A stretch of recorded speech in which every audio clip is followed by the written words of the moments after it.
All welcome back to Shri Harshini trends. Again మీ ముందరికి simple collections రావడం జరిగిందండి. టుడే కలెక్షన్ వచ్చేసి ఏంటంటే క్రిస్టల్స్ మాల అండి. 18 ఇంచెస్ లెంత్ అయితే ఉంటుంది. గ్రీన్ అండ్ పింక్ కాంబినేషన్లో రావడం జరిగింది. మీకు మిడిల్లో వచ్చేసి కోరల్ బీడ్ అండి. సైడ్స్కి వచ్చేసి మీకు రియల్ స్వరోస్కి బీడ్స్ యాడ్ చేయడం జరిగిందండి. ఇందులో గ్రీన్ అండి, నేను వేసుకున్నది అయితే గ్రీన్ అన్నమాట.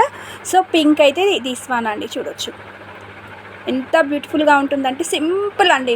మీరు ఏదైనా టెంపుల్కి వెళ్ళినప్పుడు బయటకి వెళ్ళినప్పుడు మెడ బోసిగా ఉండకుండా ఇలాంటిది వేసుకుంటే చాలా బాగుంటుంది. మీకు ఇయర్ రింగ్స్ అనేది లాంగ్ ఇయర్ రింగ్స్ పెట్టుకుంటే లుక్ అనేది అదిరిపోతుంది అన్నమాట. ఎప్పుడు కానీ మనం సింపుల్గా వేసుకున్నప్పుడు లాంగ్ ఇయర్ రింగ్స్ సెలెక్ట్ చేసుకోవాలి, అప్పుడైతే లుక్ అయితే చాలా బాగుంటుంది అన్నమాట. చూడొచ్చు, నేనైతే ఈ విధంగా పేరప్ చేసుకున్నాను. ఇయర్ రింగ్స్ కావాలన్న స్టాక్ అయితే అవైలబుల్లో ఉందండి. నచ్చిన వాళ్ళు మీరు వాట్సాప్లో కింద డిస్క్రిప్షన్లో ఇవ్వడం జరిగింది. మీరు మీ యొక్క ఆర్డర్ అనేది ప్లేస్ చేసేసుకోండి. ఈ బీట్స్ మాల కాస్ట్ వచ్చేసి just 350 rupees, free shipping all over India. నచ్చిన వాళ్ళు వెంటనే మీరు మీ యొక్క ఆర్డర్ అనేది ప్లేస్ చేసేసుకోండి. Thank you, bye all.